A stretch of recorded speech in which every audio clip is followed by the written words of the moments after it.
Okay. Okay. Hi guys. Welcome to another Facebook Live. I know last week I should have done one, but I was so preoccupied that I wasn't able to. So I don't know how your week has been, but anyway, let's get straight up onto it. So I've been planning to share non-expert tips. By non-expert tips, I mean my way, as in how I save my money. So maybe you can learn a thing or two from it, and then you can also share in the comment section as well.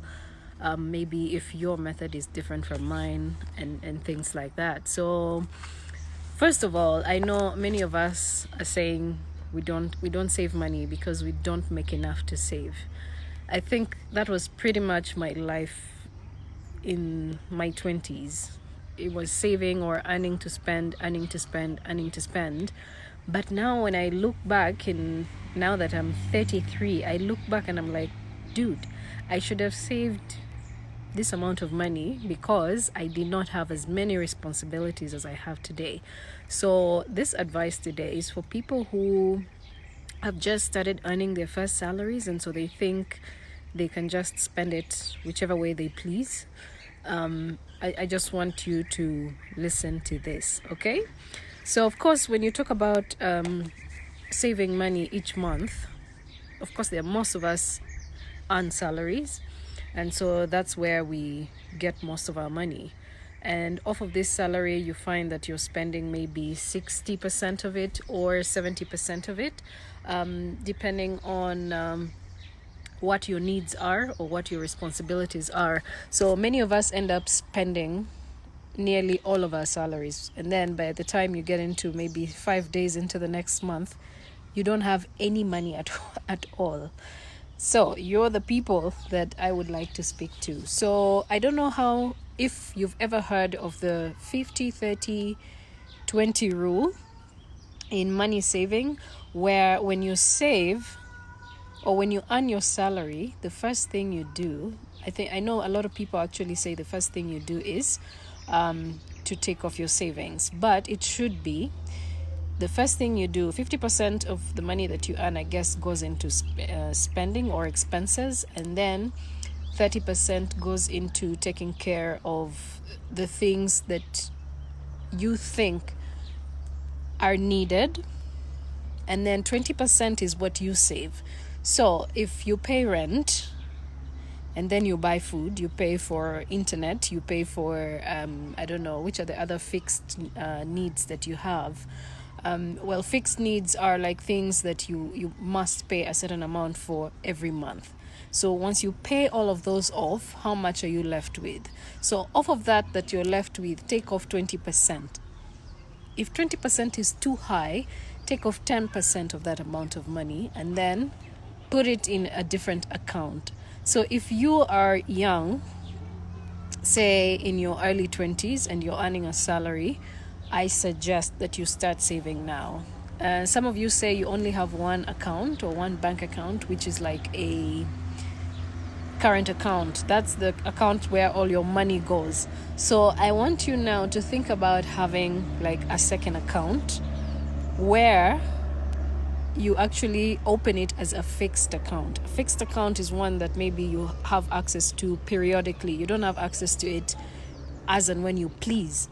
So that helps you to keep money there for quite some time. And remember that every time you save money, save with an end goal in mind.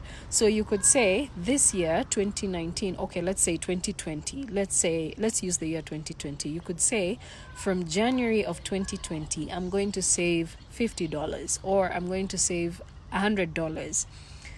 So you open up like an account in a foreign currency that motivates you. When you earn your salary, you go to a forex bureau, change that money into an international currency, and then take it to the bank. Alternatively, you can actually transfer money from your account into this account that you've opened specifically for your savings. And then you will actually know that at the end of 2020, if you've been saving $100 every month on this account of yours, at the end of the year, you're going to have $1,200. And that is if you can afford to save $100. If you can afford to save $50, save $50. At the end of the year, you're going to have $650. So you need to have an end goal in mind. If you've set out your mind that maybe at the end of the year, you plan on using this money maybe to buy a piece of land or buy a plot, you know that maybe you're going to need a specific amount for you to buy it. So then now you start saving for that purpose. If, say, you're saving to buy a laptop and the money that you have cannot allow you to buy a laptop, the reason you have a second bank account is so that you can put money away and train your mind to forget that it actually exists. That when you put money there, your brain is not going to tell you, you know what, you also have money in another bank account that you need to save, or that you need to get out. So always, I think the first thing I'm going to say is always have two bank accounts. One where your salary goes to, and the second one where your savings go to. And then the other thing is to differentiate between your needs. Know your fixed needs and know your flexible wants. Yeah, fixed needs are things that you will always pay for. Like, no matter what, you will always pay for. Like, unless you buy a house, you'll always pay rent. Unless you own an internet service provider, you'll always pay for Wi-Fi. Unless you buy out DSTV, you'll always pay for DSTV or Zuku or whatever cable that you use in your house. You have things. If you drive a car, of course, you always buy fuel, so you can estimate how much you use in a month. You will always pay for garbage. So those are fixed things that take up a certain amount of money at the end of the month, and you can calculate and focus on that. So what you need to do is separate fixed expenses, flexible expenses. And then when you do that, now you're able to determine, when you have flexible expenses do not take up the same amount of money on a monthly basis. So you could actually say, if you've been going out to the movies, now you can subscribe to Netflix and reduce the cost, because Netflix is, I think, like $10. That's maybe, I don't know how much that is. And the reason why I'm using dollars is because I'm talking to people who are in different countries. So don't think that I'm using foreign currency because I'm in America. I'm not. I'm in Kenya. But I know that there are guys who are watching in Uganda and in Kenya, and there's a difference in exchange rates. So if I put in one currency, you're able to determine how much that is. So you could actually say you're not going to go to the movies, but you're going to watch the movies at home. You can download them at work and then go watch them at home. That's another way of saving money. Then if you maybe look at things like food, if you're always the kind who eats out, try to figure out which meals you would mostly want to eat out on. Maybe it's breakfast or it's lunch or it's dinner. Mostly it's usually lunch, because a lot of people go to work in the morning, and then at lunchtime, that's when they'll probably think of going to eat out. So think about it this way. If you make your own breakfast and make your own dinner, it saves you some money. Yeah, and I'm talking to people who are between the ages of 20 and 30. It saves you money when you make your own breakfast, make your own dinner. If you count how much you spend eating out, you actually notice that you probably spend more money than you would spend in a month if you were making your own food at home. So think about those things that are flexible expenses that you can actually cut down on, or probably even do without.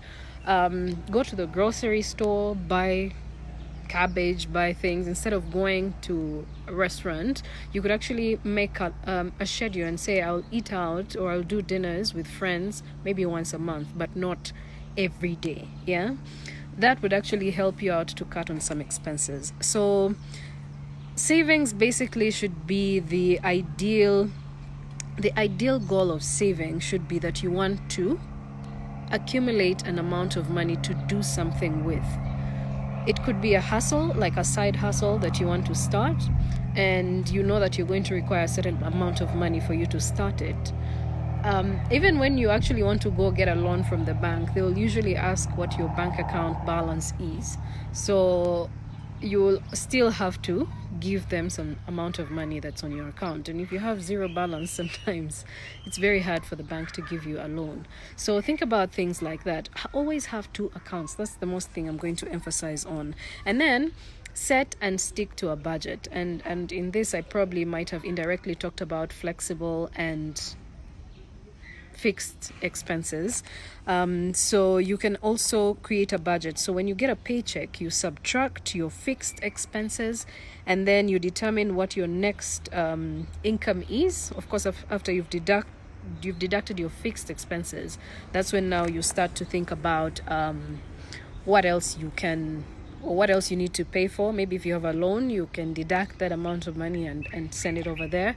But please never always think that the rest of the balance that you have on your account after you've taken care of all your expenses is meant for spending. It's not meant for spending, trust me. You could actually take out a small amount and say, you know what, okay, I'll spend this, I'll have a good time, I've earned it. But don't always think that you should spend all the money that you make on a monthly basis, because in the future you're going to need it. You are going to need it, trust me. I think sometimes when I think about how I earned to spend in my 20s, I'm like, I probably could have bought a house, But anyway, story for another day.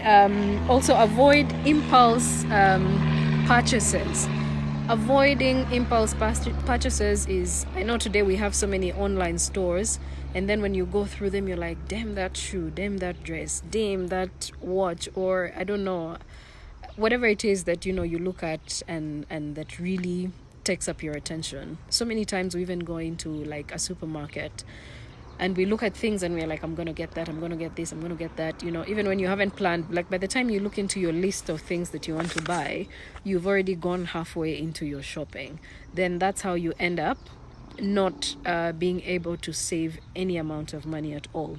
Also, it's good discipline to keep receipts. When you keep receipts, you're able to track how much you're spending per time that you go shopping. So if in a month maybe you've spent, let's say maybe $200 or $300 on just buying shopping for the house, ask yourself which of those things you could have cut down on if that you bought things that you didn't even want. So when you're able to figure that out, then you're able to know that, what, I actually shouldn't have bought this, or it's probably more expensive if I bought it in a certain store as opposed to when I buy it in another store. Always look out for prices even when you're shopping for items that you need in the house. The lowest cost unit of an item is what you should go for.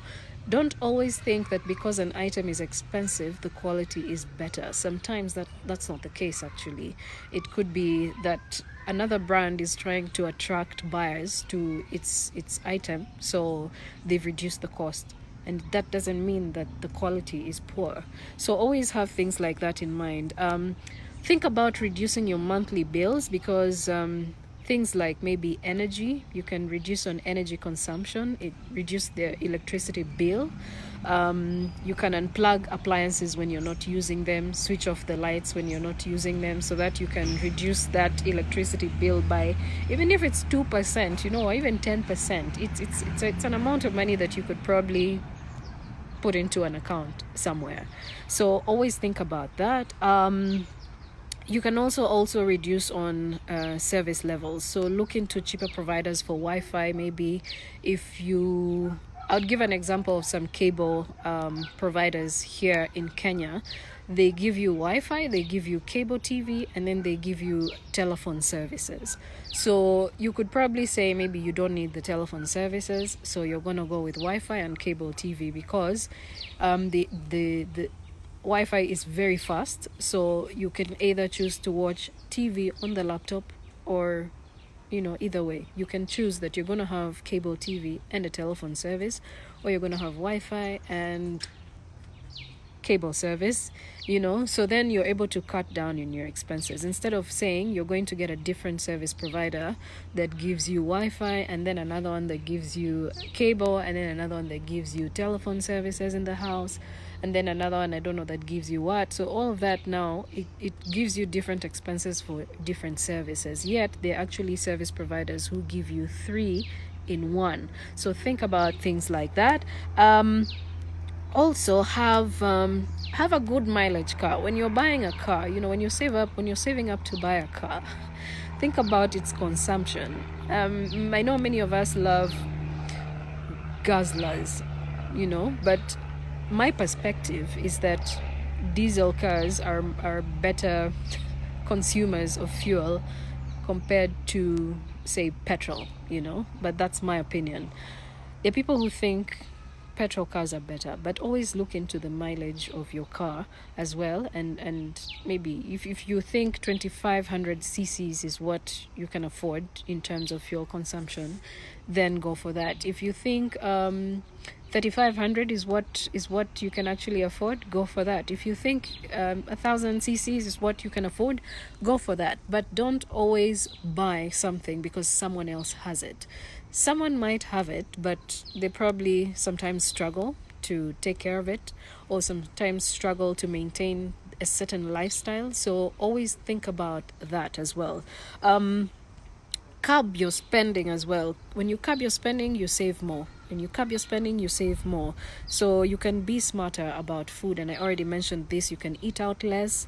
You can spend less on entertainment. You could actually say, I'll go hang out with the boys or go hang out with the girls 2 or 3 times a month. And then the rest of the time, I'll think about saving that money that I could have spent. Or instead of going out, you can have them come home. So you could ask them to carry a drink when they're coming to your house, or you could do a potluck if you're gonna have like housewarming or whatever. So a potluck is where everybody brings something to eat when they're coming to your house. So then that cuts on the expenses for you. So always think about how you're going to cut down on your spending. Then also start a side hustle. If you can start a side hustle, it would actually be ideal. I know people who actually work in corporate offices, and in their trunks, they're selling shoes, they're selling hoodies, they're selling, clothes, they're selling suits, they're selling whatever you can think of. They're selling like modern apparel. So you can always think of a side hustle that can bring money your way. And today, I think having like the online space has opened up online entrepreneurship to a lot of people. So always think about things like that, how you can have a side hustle. Probably you've always had a business idea that you've always thought of implementing. Save up for it, start it, and if it doesn't work, try again. Seek advice. People are always willing to help you if you always show that you want to do something or you're passionate about something. So you can sell items that you don't want or need anymore. Sometimes when we impulse buy, we always think, oh, you know what, I don't think I love that dining set that I bought. Then you think of giving it away instead of selling it, or you could sell it at a subsidized price. But if you get whatever money you get out of it, you're still going to save that amount of money.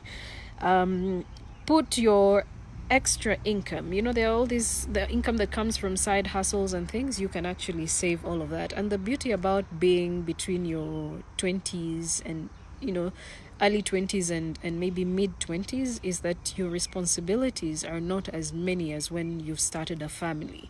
So once you save all of this extra income, you're able to still accumulate wealth. There's nothing as bad as growing up and later in life you're regretting that maybe you overspent, or you could have saved more, or you could have done so many things with your money that now that you're older, you're thinking, I should have done better.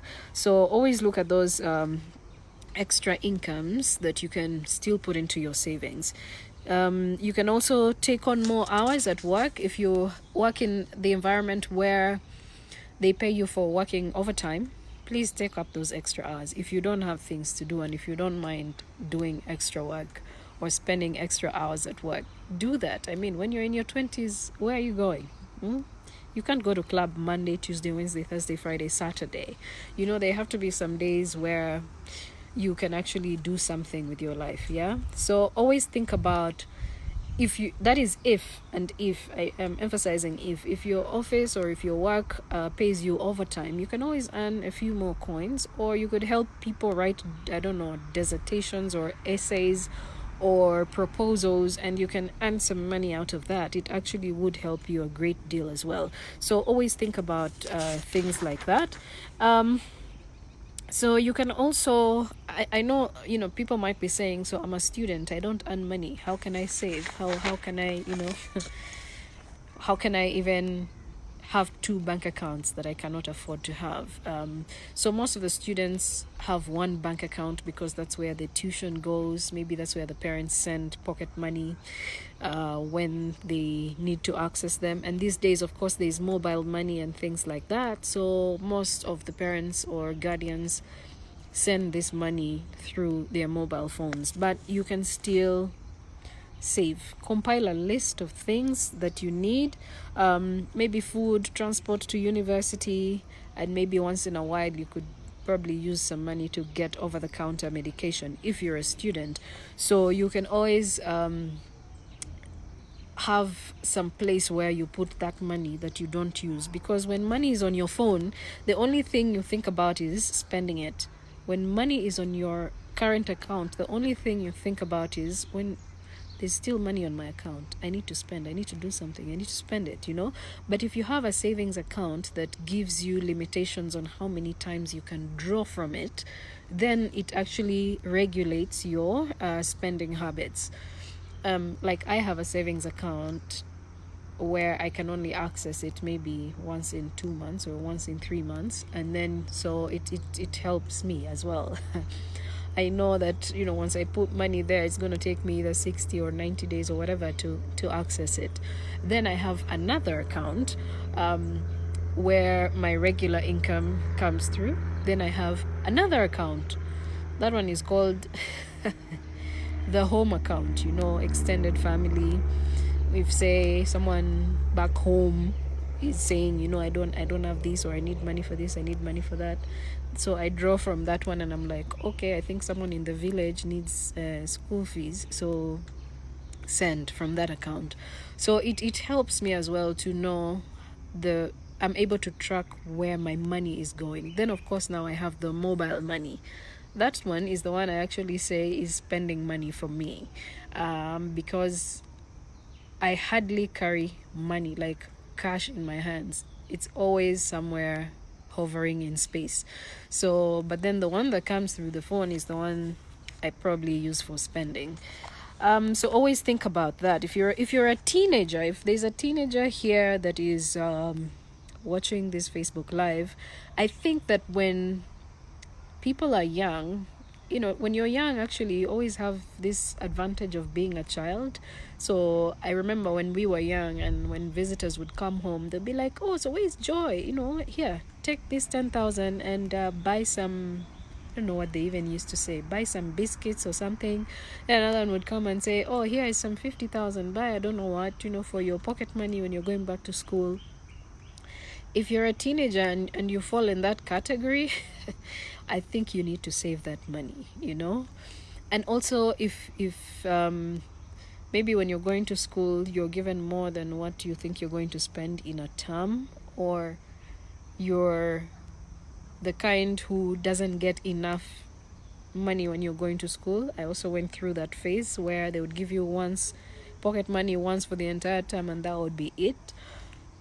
Also think about saving some of that money if you can. If you cannot as a teenager, honestly, there's no pressure. If you can't save as a teenager, don't even pressurize yourself to save it.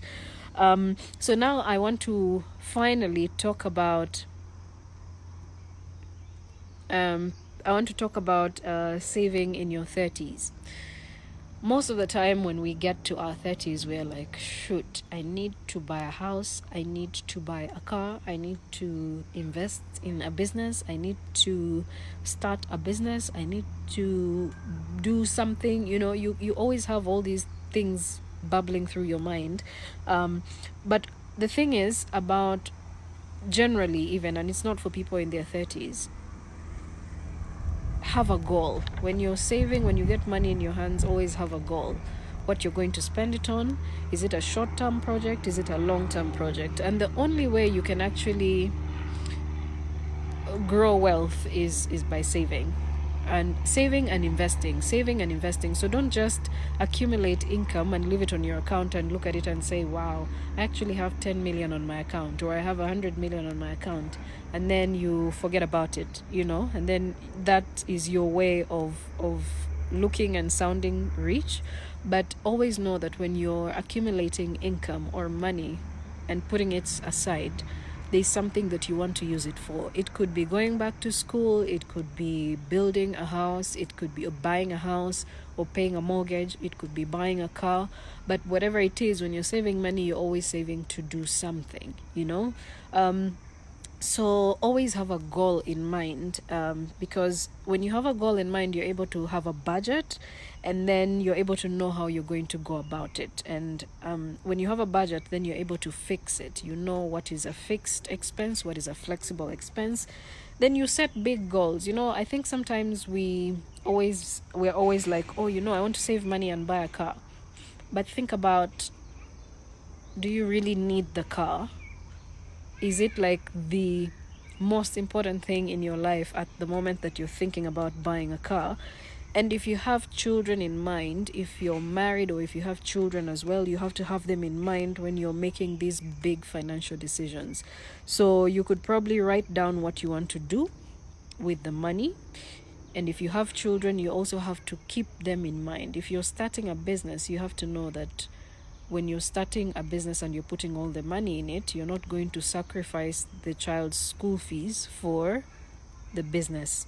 So you're not going to stop your child from going to school because you've started a business. No, you always have to have that in mind. You need to set clear goals and then go for it.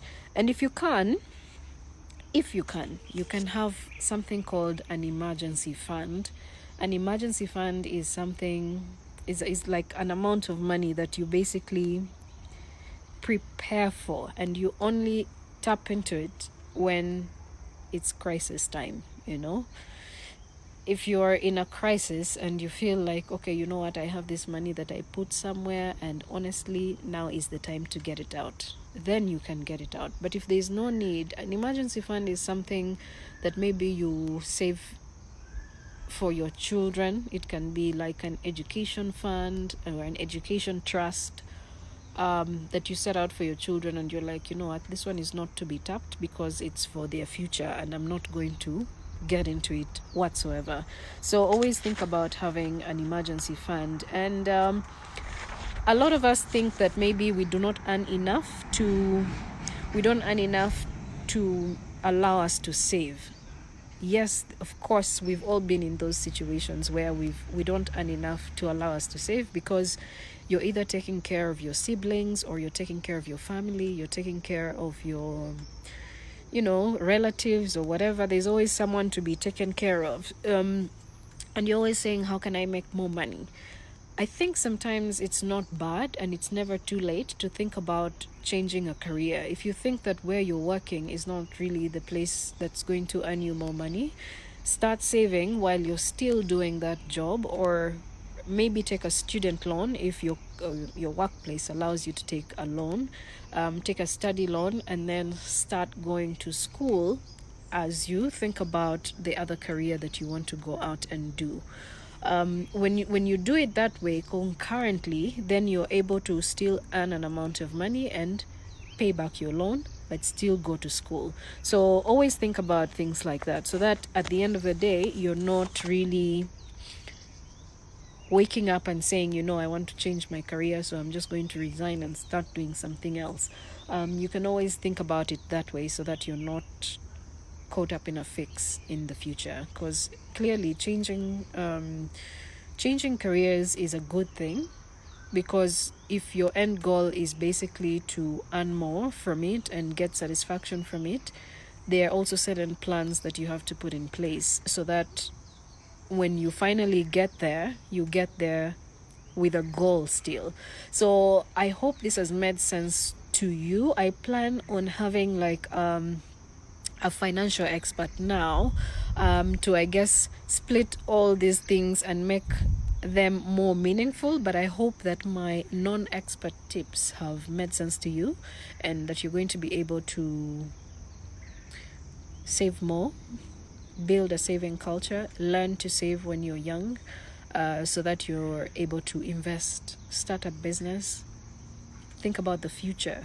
Every time you think of spending, think about what your future is going to look like if you do not have any amount of money in your savings account whatsoever.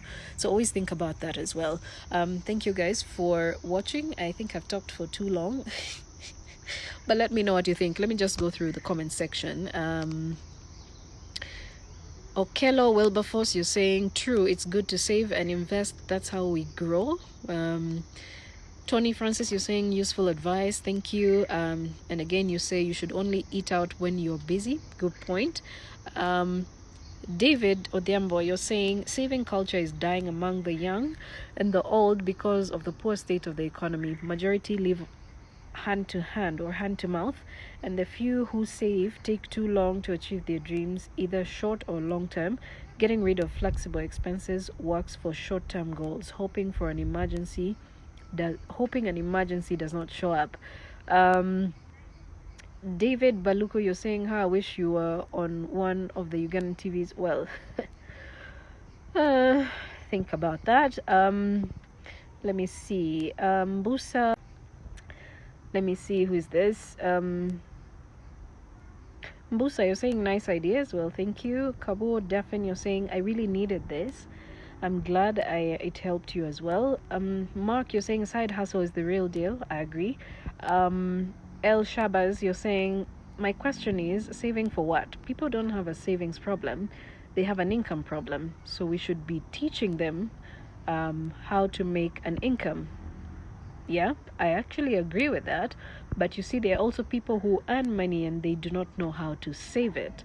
So maybe on the next Facebook Live, we can talk about how to make an income or an extra income. Probably share some of the ideas that would help out with this. Prona Prosi, you're saying thanks for the tips. Alicia, you're saying so many questions. We earn some many, but we have so many friends who are also expensive.